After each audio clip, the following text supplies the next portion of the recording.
नमस्कार दर्शक बंधु एसआर टीवी आपको स्वागत। आज मुझे नहीं देश विदेशर किसी खबर आपन को अनुरोध वीडियोटी को प्रथम शेष पर्यंत निश्चय देखिए।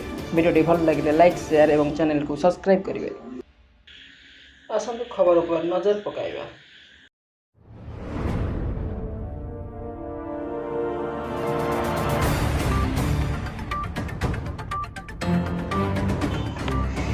खोलिला हिलाकुदर आउ 4टी गेट मोट 26टी गेट दे बन्या जल निष्कासन जारी।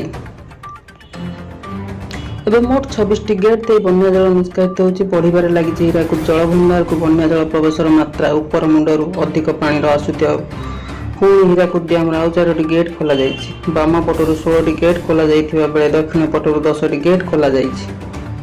हिराकुद 26टी गेट खोलिया पर संबलपुर सहरर पछुआ पानी प्रवेश करिवार आशंका घारिलाणी। गतकाली सुधा उपर मुंडे हाराहारी 73 मिमी वर्षा रेकर्ड होता फल बर्तमान हिराकुद 4,40,000 क्यूसेक पानी प्रवेश करुछि। स्थिति को देखि 26 गेट खोला जाइथिबारु संबलपुर सहरर पछुआ पानी प्रवेश करिवार आशंका देखादेलाणी। विशेषकर तली अंचल को अधिक भय रहिथिबारु लोके स्थानांतर योजना अछंती। राज्य में मध्य प्रबल वर्षा लगी रही।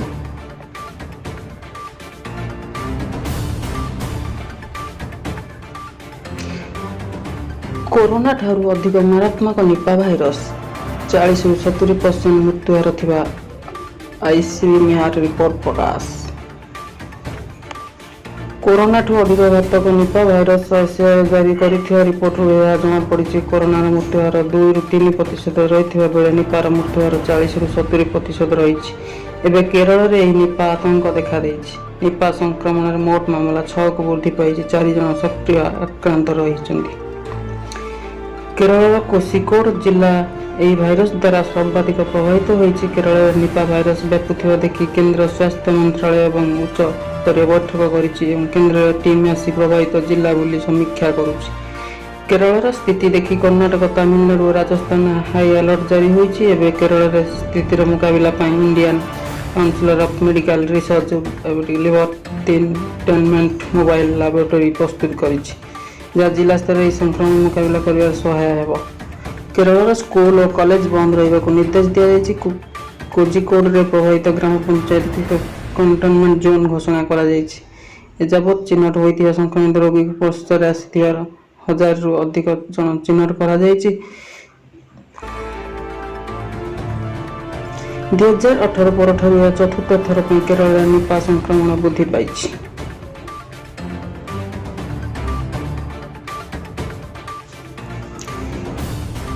परवर्ती खबर एणिके आउ पुलिस नहीं जगिबे जनता हेलमेट न पिंधिले उठिबो फोटो।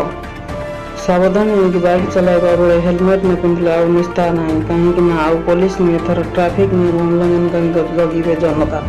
यदि कौन बाइक चालक हेलमेट पिंधि नथिबे तार फोटो उठाई सिटीजन सेंट्रल पोर्टाल को पठाई पारिबे लोके। फोटो आधार संपूर्ण बाइक चालक जरिमाना करिबो परिवहन विभाग। तेबे उत्तोलन करा जायथिया फोटो किंबा वीडियो नंबर प्लेट स्पष्ट भाव देखा जरूरी बोली विभाग पक्षर कहुई। उल्लंघनकारी को फोटो उठाई व्यक्ति परिचय प्रकाश करा नहीं बोली विभाग स्पष्ट करिछि।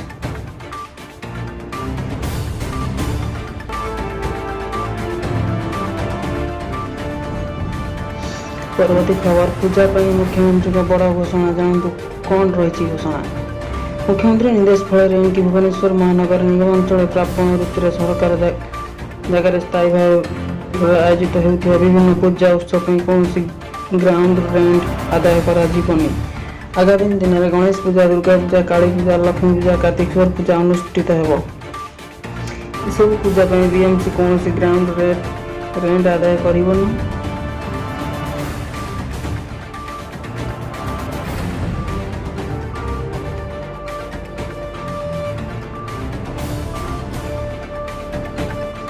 तीन दफा दाबी नहीं 7 दिन हेब धारणा शिक्षक सरकार नाली आखि सत्य आंदोलन जारी रही। शिक्षक आंदोलन हर्ष बंधु 7 दिन हेब धारणा शिक्षक 3 दफा दे राज्य विभिन्न जिलार बीओई कार्यालय आगे धारणा देते शिक्षक शिक्षयित्री।